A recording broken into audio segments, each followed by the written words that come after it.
What's going on, guys? My name is Jabs Carter. This is Diego Salazar. So we are in front of 4937 Chapman Street out here in Stop 6, Texas. I'm sorry, Fort Worth, Texas. If you know about Fort Worth, then you know about Stop 6. They got a few developments going on around the neighborhood, but Diego found this lead, and I kind of want to go through how we actually found this deal, how we funded the deal, how we're going to close the deal, and how we helped the seller out. So Diego, if you want to, let's just kind of walk through the house and kind of talk about how we got this deal. So I got this deal from my other Subto student. This one's a referral.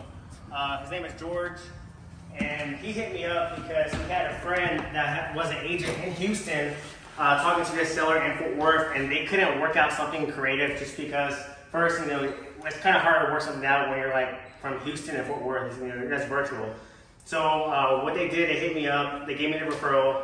I met the seller in person, and when I met him in person, we met at this property. We had talked things over, figured out his situation, his pain points, and what was going on, to come up with a solution. So that's what led us to this property right here, and now we gave the seller $2,000 to walk away. We're taking over his payments, his electricity payments, everything that's included inside the house, so he doesn't have to worry about that at all. So this house is worth $185. That's how much the mortgage is. Like I said, we got it for $2,000. So in the future, when we buy and hold, it's going to be worth a lot more, and we're in for like literally nothing. So you saying that this house is worth $185 and the mortgage balance is $185? Can you kind of elaborate on that? Like, why does that matter? Oh yeah, the reason why it matters is because like in the future, if you wanted to refinance or anything like that, you can do it. But at the same time, we got it for $2,000, and we're in for like little money. So it's like that's an asset for $185. You can't beat it. It's kind of hard to explain, but $185 for $2,000. You already got to do numbers. You can't explain it like that. So here, this is a 2-bed, 1-bath. It's about 670 square feet. If you guys take a look at it on Zillow, it's a pretty small property. So I would say that this is probably for maybe a single mom or single dad, or maybe a dad with kids or something like that. The property is in really good condition. They even left the washer and dryer. This is LG manufactured. And if you know LG, this stuff is expensive. This is like top-notch stuff. They also left the refrigerator. So the situation with this lead, I believe, and by the way, if you guys see me sweating, it's because there's no power in here, no AC. And I decided to wear black jeans, a black shirt with jeans on in the middle of Fort Worth, Texas in this heat. And it's in the summertime, guys. So rule number 1, don't wear jeans in the heat out here in Fort Worth. One thing you guys should know about these Subject to deals is that there is a clause inside of these contracts called the due on sales clause.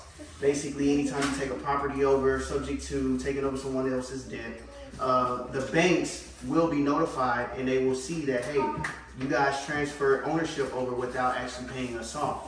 We're going to call that no due. You guys owe us $185 grand. There's different ways that we mitigate that. Sorry guys, it's so hot in here. But there's different ways that we mitigate that. I can kind of talk about that. I'll actually talk about that in my other videos so that you guys can have a really good understanding of that. But we just want to talk about this deal really quick and just show you the power of squatting up, leveraging other people's money, and a lot of stuff, guys. So I'm going to let Diego kind of walk through how he found the deal, how we have it funded, and what's our exit strategy. Yeah, so like I said, I found the deal from another Subto student. This was a referral. They didn't help. They didn't know exactly what to do and what strategy to provide. So that's why they came to me. What we're going to do with this property, we're going to end up selling it on owner finance. So like I said, we bought for $2,000. We're probably going to sell for, what do you think, Jazz? I think $225 is a pretty good, decent price.